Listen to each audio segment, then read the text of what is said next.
início ao nosso webinar Risco de Viés na Pesquisa em Saúde, como escolher e aplicar a ferramenta certa. Antes da gente iniciar o webinar, então, lembrando dos nossos parceiros, EBM Academy, organiza Secretaria Executiva, Coento Coworking, Analise Estatística e Scientific. E também nossos contatos, se vocês quiserem entrar em contato conosco, aqui estão nossas redes e o WhatsApp também, fiquem bem à vontade. Esse webinar ele vai ser ministrado por mim e pela Sheila. Nós duas somos zootecnistas, somos doutoras em zootecnia e em produção animal. Também somos parceiras da HT Analyze, somos consultoras e professoras dos cursos da HT. E antes da gente começar a falar nas ferramentas em específico para avaliar o risco de viés, nós precisamos entender por que é importante avaliar risco de viés em uma revisão sistemática ou uma meta-análise. E aí também a gente precisa pensar alguns itens, alguns pontos. Então, por que a qualidade da evidência ela depende da qualidade dos estudos incluídos? Então, a gente sempre precisa lembrar que mesmo que nós temos uma revisão sistemática que foi feita de uma forma rigorosa, em todas as etapas, em todas as fases da metodologia, do passo a passo da revisão sistemática, ela só vai ser confiável quando, quanto aos estudos que compõem a sua base de dados. Então, se aqueles estudos primários eles tiverem falhas metodológicas, ou seja, justamente o viés, isso compromete os resultados finais. Só para até não falei ali no início, na verdade o webinar nosso de hoje a gente decidiu fazer um pouco diferente, então eu e a Sheila a gente vai fazer mais uma conversa sobre as ferramentas, sobre a importância, para não apresentando slides como normalmente, usualmente a gente faz. Então, a gente sempre tem que ter esse cuidado em seguir o passo a passo, mas mesmo assim a gente precisa avaliar os estudos primários em relação a essas falhas metodológicas, a esses vieses, para não comprometer esses resultados finais. Exato, né, Lidia? Então, esses vieses, eles acabam que eles distorcem, né, os efeitos reais dos estudos que a gente está avaliando, e os estudos que têm um alto risco de viés, eles tendem, então, a superestimar ou então a subestimar os efeitos dos tratamentos ou das intervenções que a gente estiver avaliando. Então, esse efeito maior ou esse efeito menor do que o real, eles acontecem por quê? Porque a gente pode ter distúrbios ali, né, distorções nos desenhos experimentais, na própria condução, né, dos estudos, ou então na análise estatística e na abordagem estatística que a gente aplicar sobre os dados. Um exemplo, né, bem claro sobre o que a gente está falando nesse momento é a questão do cegamento dos participantes nos estudos. Então, um ensaio clínico, por exemplo, que não faça esse cegamento dos participantes, ele acaba que ele superestima o efeito do tratamento que está sendo aplicado nesse estudo. Isso por quê? Porque como aqueles pacientes eles já sabem que eles vão estar recebendo um determinado medicamento, né? Eles acabam que eles relatam menos sintomas, né? E tudo isso influenciado porque a gente conhece como o efeito placebo, né? Sempre naquela expectativa, né, da melhora dos sintomas. Então, isso acaba que não reflete o efeito real daquele fármaco, enfim, daquela intervenção que a gente está avaliando no estudo. Sim, perfeito, Sheila. Outra questão, outro ponto que a gente né, deve levar em consideração também é apresentar resultados positivos falsos, então a gente precisa ter um cuidado em relação a isso. Então, digamos que um estudo ele mostra que houve um efeito e esse efeito foi estatisticamente significativo, mas esse efeito na realidade ele não existe. Então, aqui a gente pode dizer que foi gerado algum viés, né? E um exemplo muito claro disso, assim, que em estudos observacionais que tem viés de seleção. Então, os pacientes, os participantes que escolheram participar de uma intervenção de saúde, um exemplo, um programa de exercício, eles já são mais saudáveis ou já são mais motivados que aqueles que não participam, que não fazem ou que não são motivados para fazer algum exercício. Então, aqui o efeito positivo atribuído à intervenção, na verdade, ele pode ser um efeito do próprio perfil do paciente e não da intervenção em si, né? Não sei se tem alguma coisa para complementar. Exatamente. Então, os estudos que eles têm um alto risco de viés, eles acabam que muitas vezes eles omitem os efeitos adversos, né? Ou as falhas essas que muitas vezes são importantes de serem avaliadas quando se está realizando uma revisão sistemática, uma meta-análise. Então, isso acontece porque o estudo, ele acaba que ele não relata os eventos negativos ou as limitações que eles têm, impedindo que a gente consiga fazer uma avaliação que seja mais completa, que seja mais segura, né, e da eficácia dessa intervenção que está sendo estudada. Então, um exemplo bem claro disso são os ensaios que são financiados, né, pela indústria farmacêutica. Então, pode acontecer, nesses casos, dos efeitos adversos graves de determinados medicamentos serem subnotificados ou muitas vezes nem serem notificados, né? E isso acaba que cria uma falsa impressão de segurança sobre aquela intervenção e isso acaba que também coloca em risco todas as decisões clínicas que vão ser tomadas sobre essas intervenções, né? Sim, e aí a gente pode pensar que numa frase assim, né? Quando a gente tem o risco de viés presente, o que parece verdade pode apenas ser uma ilusão estatística, né? Porque a gente sempre precisa lembrar que o programa estatístico, ou assim como o Excel, aceita tudo, né? Então a gente sempre tem que ter esse cuidado. E também a gente precisa sempre lembrar que uma meta-análise, ela quando não avaliado o risco de viés, ela pode gerar conclusões enganosas e isso vai acabar impactando em decisões clínicas. Então, a gente sempre tem que levar isso em consideração e é importante dizer que o risco de viés, ele pode orientar decisões clínicas e também políticas públicas, né? Então, falando na área da saúde, muita gente que utiliza trabalhos de revisão sistemática e de meta-análise são profissionais de saúde, são gestores, são tomadores de decisão e eles acabam, então, baseando as suas escolhas em evidências que já são consolidadas, em estudos que já são consolidados. E aí, uma revisão que não considera esse risco de viés pode levar a uma adoção de práticas que são ineficazes ou até mesmo prejudiciais. E isso a gente sempre tem que ter um cuidado muito grande, porque estamos falando em pessoas, em seres humanos. Um exemplo muito claro disso é durante a pandemia do Covid-19. Então, como a pandemia surgiu e foi tudo muito rápido, a gente acabou vendo muitas revisões sistemáticas, que foram feitas às pressas, porque não se tinha muito tempo também para estudo, né? E essas revisões elas acabaram incluindo estudos com alto risco de viés, sugerindo às vezes, né, o que foi muito comentado, benefícios de medicamentos como a hidroxicloroquina e isso acabou então levando a uma adoção em muitos países da hidroxicloroquina, desculpem. E depois a gente, quando com mais calma, com mais cautela, com estudos mais robustos, mostraram justamente que isso era ao contrário, né? Que além de eficaz, a hidroxicloroquina ela aumentava o risco de eventos cardíacos. Então a gente sempre tem que ter um cuidado muito grande, né? Naqueles tratamentos, naquelas condutas que são baseadas em evidências distorcidas, elas podem não funcionar na prática. Ou, pior ainda, né? Nesse caso, pode causar danos aos pacientes. Exatamente. E outro ponto, né, que a gente tem que sempre lembrar, né, nesses casos também, é a questão do desperdício dos recursos, né?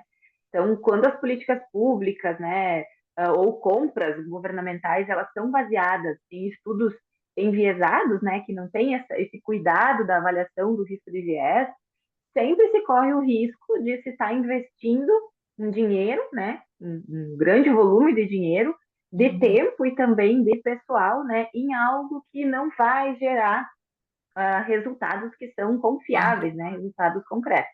Então, é, um exemplo disso que eu estou falando são os programas, né, programas de rastreamento para doenças, né, que eles podem parecer eficazes num estudo observacional que muitas vezes é mal conduzido, né, e se os governos acabam por implementar isso sem avaliar o risco de viés desses estudos, eles podem gastar milhões em exames, por exemplo, que não vão reduzir um determinado desfecho e nem melhorar, né, esses desfechos. Então, isso também são pontos, né, muito importantes, que não apenas quando a gente está construindo nossas revisões sistemáticas e meta-análises, né, mas tem muitas outras coisas que se envolvem quando a gente fala do risco de viés. Sim, e até para complementar, além de desperdício de recurso também, a gente pode pensar em, eu já comentei alguma coisa, mas pacientes em risco, né? Não colocar esses pacientes em risco. Se tratamento, protocolo, se uma tecnologia utilizada, que é baseada numa revisão sistemática, numa meta-análise que foi mal avaliada, se ela for implementada, né, os pacientes, pacientes participantes podem ser expostos a esses efeitos adversos, que na verdade são necessários ou não são beneficiados como esperado, e aí também, como exemplo, a gente pode citar alguns dispositivos médicos, né, que são aprovados com base em evidências fracas ou mesmo enviesadas, sem grupo controle ou com conflito de interesse, e esses pode ser usado amplamente antes que se perceba que eles não trazem benefícios reais ou até aumentem as complicações. Sempre a gente precisa pensar, estamos falando aqui, né, como é voltado para a área da saúde, a gente está falando em seres humanos, então a gente precisa, não é simplesmente fazer uma revisão sistemática, extrair os dados, fazer a meta-análise, a gente precisa avaliar se realmente aqueles estudos primários, eles são de qualidade, né? Exatamente, né, Lidia? Então, nem todo estudo que vai ter um resultado bonito vai ser confiável, né? Sim. Então, avaliar esse risco de viés, ele não é só um cuidado acadêmico que a gente precisa ter com os estudos, né? É uma questão de segurança daquele paciente e responsabilidade quando a gente fala aí em saúde pública, né? Bom, a gente falou até agora da importância, né, de se avaliar o risco de viés, mas ainda não falamos o que realmente é esse risco de viés e por que que ele realmente importa, né? Por que que ele precisa realmente ser avaliado. Então, nesse ponto, é muito importante que a gente consiga diferenciar nos estudos o que que é um viés sistemático e o que que é um erro aleatório. Tá? Então, quando a gente fala em erro aleatório, a gente está falando de flutuações, né, nos dados que são imprevisíveis, que acontecem por acaso. Então, não obedecem a um padrão específico. Por exemplo, variações de pressão arterial entre medições que possa estar realizando dentro do mesmo paciente, né? Então, o erro aleatório, ele é um problema que a gente consegue minimizar de uma forma fácil com o quê? Melhorando o nosso tamanho amostral, né? Então, obedecendo um tamanho amostral suficiente, com repetições, com precisão nos instrumentos de medida que a gente for estar utilizando, né? Então, eles não, o erro aleatório, ele não distorce sistematicamente os resultados da pesquisa. Já quando a gente fala de viés sistemático, aí sim, né, a gente tem esse viés, ele é uma tendência constante, uma tendência previsível de distorcer, sim, os resultados de uma forma específica. Então, Sheila, sim, aqui no erro a gente consegue minimizar, mas nunca zerar, né? Então sempre exatamente, vai nunca ter verá. algum erro, sempre vai ter embutido, porque a gente não consegue controlar 100% das coisas, né? Exatamente, exatamente. A gente consegue minimizar com essas práticas que eu citei, mas excluir, né, não ter zero erro, não existe, né, quando a gente está trabalhando com pessoas, né, Sim, com medidas assim. Né? sim. Ah, E aí, voltando a falar do viés, né, do viés sistemático, o que que causa esse viés sistemático? Por que que acontece esse viés, né? Então, eu já mencionei isso lá, quando a gente começou a falar no webinar, né? Então, falhas de planejamento durante a condução daquele estudo, daquele experimento, condução, né? Falhas na condução do estudo, análise incorreta de dados, então, tudo isso pode aumentar, né, a chance de você ter esse viés sistemático. E o viés, ele não desaparece, por exemplo, que nem eu mencionei, que amostras maiores a gente consegue minimizar o erro aleatório, já com o viés isso não acontece. Então, muitas vezes, Sim. amostras maiores, né, quando a gente aumenta o nosso N, a gente pode até amplificar o efeito desse viés, né, sistemático aí sobre os estudos. É, pensando aqui, complementando um exemplo, nesse caso, digamos que a gente tem um estudo que ele não randomiza, de uma forma correta os participantes. Porque a gente tem estudos randomizados e estudos não randomizados, mas aí, vamos trabalhar com o estudo randomizado, mas esse com o ensaio clínico randomizado, mas ele não foi randomizado de uma forma correta, né, para os participantes, para tratamento, para controle, e isso pode acabar gerando um desequilíbrio entre os grupos. Então, pensando que a gente vai ter uma diferença entre, né, vai, na verdade, fazer uma comparação entre tratamento e controle, né, intervenção e controle, o controle ele pode estar mais doente, né, por exemplo, então o resultado ele vai parecer que o tratamento ele foi eficaz, só que na verdade não, né, na verdade existiu aí o viés que criou essa impressão, por quê? Porque o grupo controle ele já era mais doente. Então, isso a gente também tem que levar em consideração, né, como um exemplo aqui de erro sistemático e aleatório. E também outro ponto importante, eu penso que é o papel do risco de viés na interpretação e na síntese dos resultados. E por que que isso é importante, né? O risco de viés nos estudos primários, ele afeta diretamente a qualidade da evidência que a gente sintetizou na revisão sistemática ou na meta-análise, né? Se a gente tem um alto risco de viés, se quando a gente tem um alto risco de viés, né? Se muitos estudos eles são incluídos, a estimativa do efeito ela pode acabar sendo distorcida. As conclusões, então, da revisão podem ser enganosas, da revisão da meta-análise, né? Elas vão acabar sendo enganosas e a confiança nos resultados ela vai ficar comprometida. E aí, aqui a gente pode citar um exemplo muito claro, assim. Digamos que a gente tem uma meta-análise, fez uma revisão sistemática, tem uma meta-análise que mostra a redução na mortalidade com uma nova droga, né? Está se testando uma nova droga, onde desfecha a mortalidade e a gente tem uma redução aí em torno de 60, de 70%, né? A estimativa de efeito combinado. E esses estudos têm um alto risco de viés, né?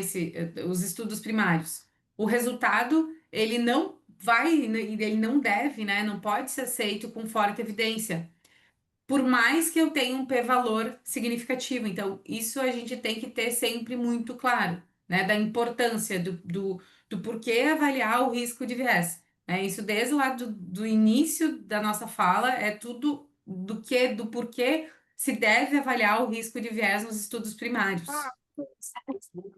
Exatamente, né? E as consequências de se ignorar esse risco de viés nas revisões, como a Lid já mencionou, pode ser invalidar as conclusões de todo o trabalho, né, de Sim. revisões, né, que se tenha.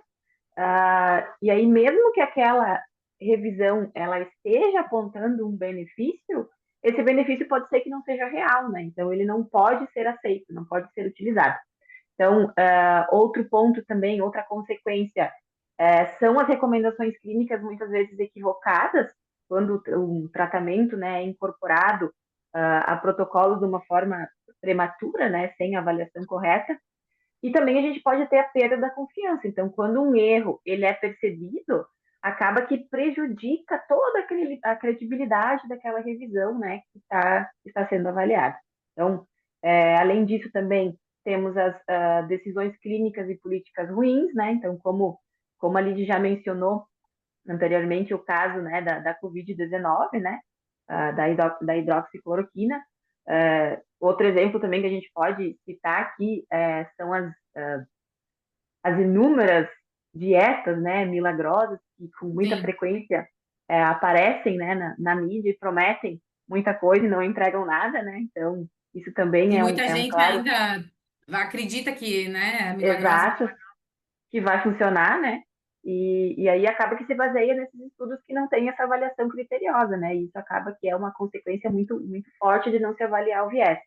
Então, se a gente puder resumir isso que a gente está falando, né? Então, por exemplo, se a gente tiver duas revisões sistemáticas que mostram resultados opostos para o mesmo tratamento, né? E se nós analisarmos o risco de viés dos estudos primários dessas revisões, a gente pode, por exemplo, perceber que a revisão é, que mostra o benefício, muitas vezes ela está incluindo estudos primários com um alto risco de viés, enquanto que aquela outra que não está mostrando aquele benefício, como por exemplo da hidroxicloroquina, foi uma revisão que foi mais rigorosa, né, que fez uma avaliação melhor, e isso acaba que muda completamente a nossa interpretação aí sobre o efeito, né, dessas revisões.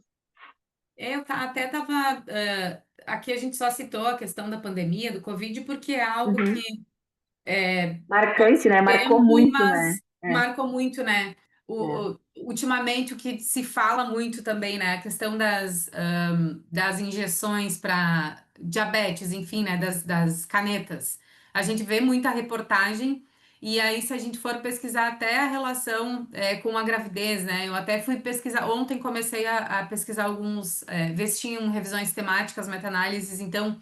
é, não se tem muito estudo ainda. Claro que ele foi com a questão para diabetes, então hoje já para pacientes obesos já se utiliza, enfim. E aí, riscos relacionados à gravidez ainda não se tem muita coisa, se precisa de mais estudos, então tem, como eu falei, a gente trouxe o Covid porque tá muito, né, todo mundo, todos vivenciamos, mas tem outros exemplos muito mais atuais que a gente poderia citar, né?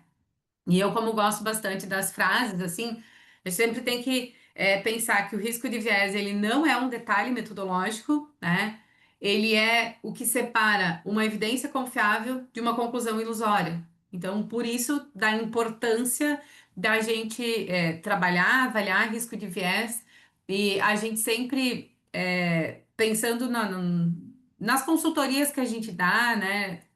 Muitas das pessoas, elas já também fazem o processo da revisão sistemática, esse processo não 100% correto, ou quando a gente vê que aí já fez a meta-análise e não fez nem a análise de risco de viés, isso é muito importante, né? Isso deve ser levado em consideração. Então, não é simplesmente, eu vou pegar um curso ou vou pegar os passos ali na internet, vou fazer uma revisão sistemática, vou fazer uma meta-análise, não, tem muita coisa por trás, tem muito estudo por trás, muita teoria por trás que a gente deve levar em consideração quando a gente tem o interesse de fazer uma revisão sistemática, de fazer uma meta-análise que muitas das vezes a gente não vê que as pessoas fazem isso, né? Perfeito, Lid, muito bem colocado. Bom, eu acho que a gente já falou bastante, né, da importância de se avaliar o risco de viés, as consequências e tudo mais que se tem Sim, quando não é avaliado de forma correta, mas ainda a gente não chegou naquele ponto, né, que eu acho que talvez todo mundo esteja esperando, que é, tá, mas e aí como eu faço para fazer essas avaliações, né? Então, que ferramentas, né? quais as ferramentas que a gente tem disponível para serem utilizadas, como a gente faz essa avaliação do viés de uma forma mais prática, né? Então, a partir de agora, a gente vai falar um pouquinho dessas ferramentas, né? É uma fala breve, né? Só uma pincelada mesmo sobre elas, certo, pessoal? E aí, quais que são as principais que se tem disponível e a escolha dessas ferramentas, depois a gente vai falar melhor sobre isso no final, mas ela vai depender do tipo de estudo que a gente estiver incluindo dentro das nossas revisões sistemáticas e meta-análise, tá? Então, a primeira ferramenta que eu vou citar aqui é a ROB2, tá? ROB 2.0. Ela é uma versão atualizada da ferramenta da Cochrane para avaliar o risco de viés dos ensaios clínicos randomizados, então aplicada apenas para ensaios clínicos randomizados, tá? Ela é uma excelente ferramenta, muito bem estruturada, padronizada, é baseada em domínios, certo? E ela facilita, então, uma análise mais transparente e criteriosa, né, do risco de viés. Então, como que essa ferramenta ela funciona? Então, ela é baseada, ela avalia, né, os estudos primários baseados em 5 domínios. Quais domínios são esses? Processo de randomização, desvio da intervenção, dados ausentes ou incompletos, mensuração do desfecho e seleção dos estudos relatados. Então, cada um desses 5 domínios, eles englobam uma série de outros subitens, né, de questões que vão ser respondidas com sim, provavelmente não, não e sem informação. E após a gente responder todas essas questões, todos esses domínios, a ferramenta ela nos entrega, né, um resultado para cada domínio e também um resultado geral para aquele estudo, né? E aí os estudos eles são classificados como baixo risco de viés, algumas preocupações ou alto risco de viés, tá? E aí a gente apresenta esses resultados dentro da nossa revisão sistemática, ou na forma de alguma tabela, né? Isso é a escolha de quem está trabalhando, né, na revisão sistemática da equipe, né? Ou pode ser representado na forma de tabela, ou uma representação muito comum que a gente vê aqui falando do ROB 2.0, é aquele gráfico de semáforo, né? Ele é muito, muito utilizado. E todas as ferramentas, na verdade, que a gente fala, todas elas, existe um site em específico, enfim, né, onde o Rob 2, por exemplo, a gente pode, tendo a nossa planilha do Excel com todos os domínios, a gente pode utilizar, entrar no site e colocar a tabela, importar a tabela e automaticamente vai gerar a ferramenta, né? Então, são é muito bom, é uma forma muito fácil. Claro que o processo mais demorado é justamente a questão da avaliação de risco de viés dos estudos primários, né? E essa parte ela tem que ser bem feita. Outra ferramenta é o Robbins 2. Ele foi atualizado, era o Robbins 1 até novembro de 2024. Então, novembro de 2024 foi atualizado, foi lançada uma nova versão. Essa nova versão ela tem uma maior clareza nas perguntas. Foi desenvolvido, a gente está falando aí na época dele, né? Ultimamente todo mundo fala em algoritmo, né? Dados para tomada de decisão. Então, justamente o Robbins 2, essa nova versão, se criou um novo algoritmo. Ele é automático e também a decisão ela é de uma maneira mais fácil. É realizada também uma nova triagem para detectar viés crítico logo no início e também melhorar o suporte ao uso da ferramenta, né? Então, se tem mais suporte, também é desenvolvida pelos membros da Cochrane, e para avaliar risco de viés em estudos observacionais de intervenção, como corte, como caso controle, onde não há randomização. Então, o Robbins 2 ele avalia, antes eram 5 domínios, agora são 7 domínios, e esses domínios, viés devido à confusão, viés na seleção dos participantes, na classificação da intervenção, viés por desvio da intervenção planejada, viés devido a dados ausentes, viés na mensuração do desfecho e também viés no relato dos resultados.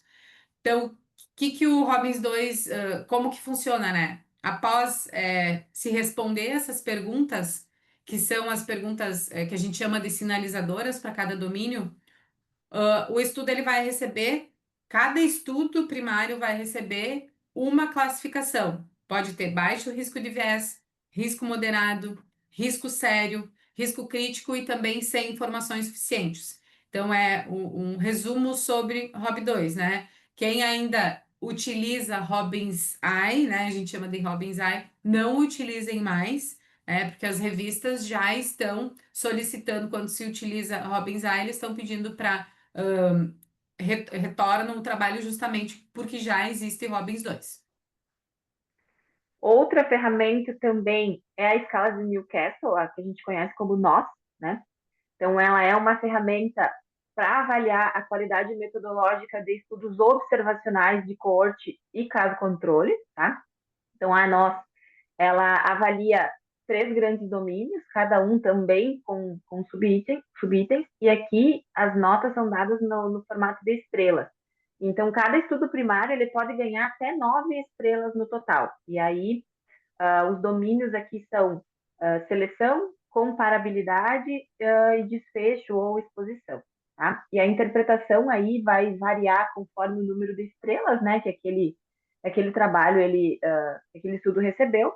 A gente tem, então, estudos que recebem de 7 a 9 estrelas, são classificados como estudos de alta qualidade. Estudos que recebem de 5 a 6 estrelas são classificados como moderada qualidade.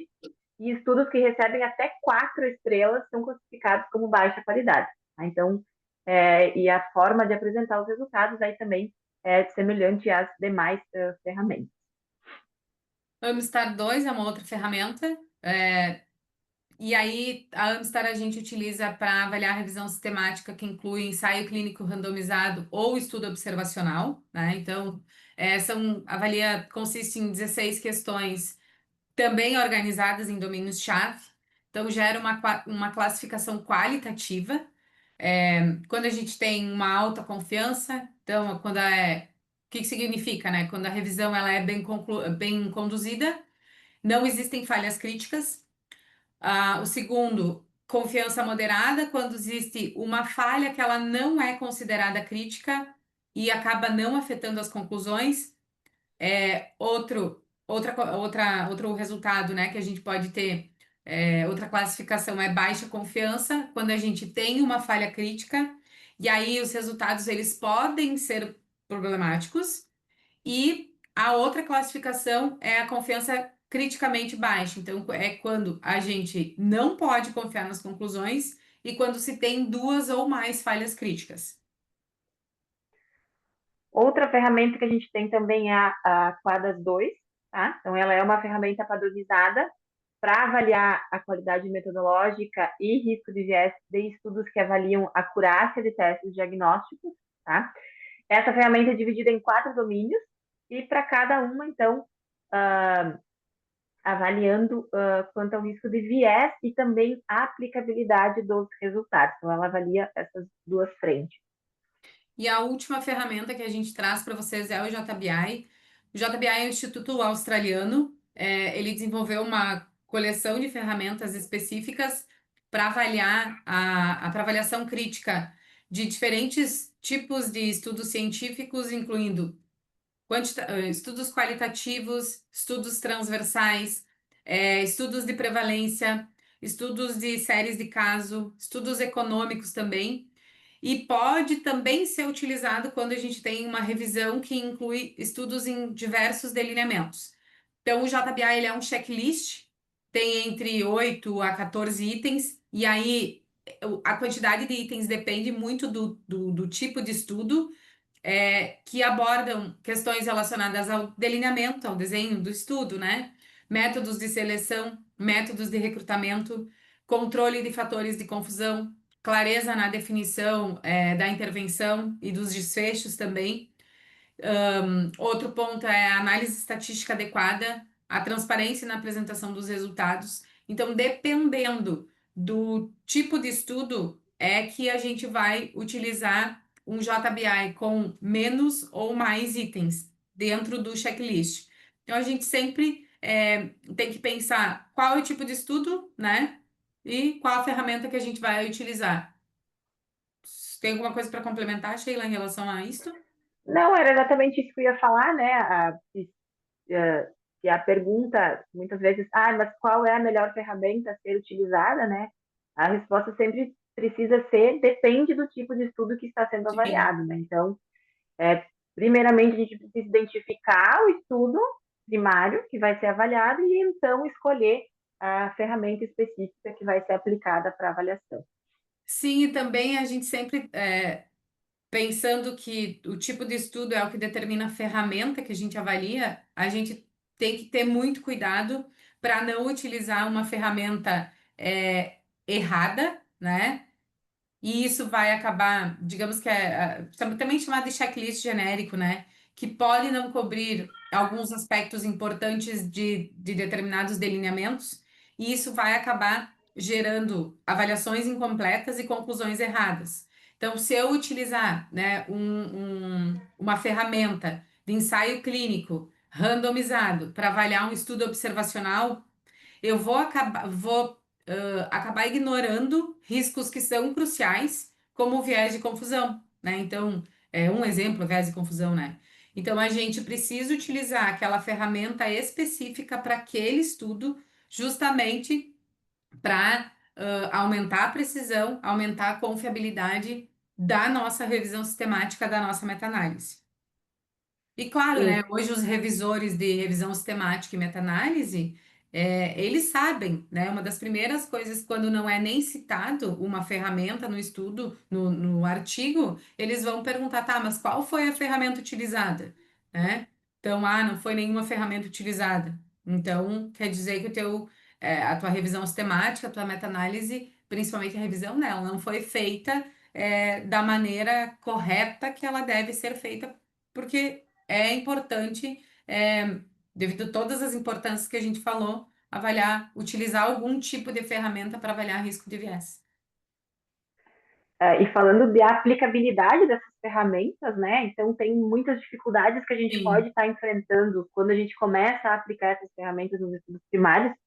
E a primeira dificuldade que a gente sempre cita é a falta de treinamento na ferramenta, né? Então, para quem não tem experiência aí, vai pegar um estudo primário e fazer a avaliação pela primeira vez, independente da ferramenta, pode encontrar algumas dificuldades, mas isso, depois com o estudo melhor da ferramenta, né, vai, com a prática, né, esse treinamento, ele acaba que deixa de ser uma dificuldade.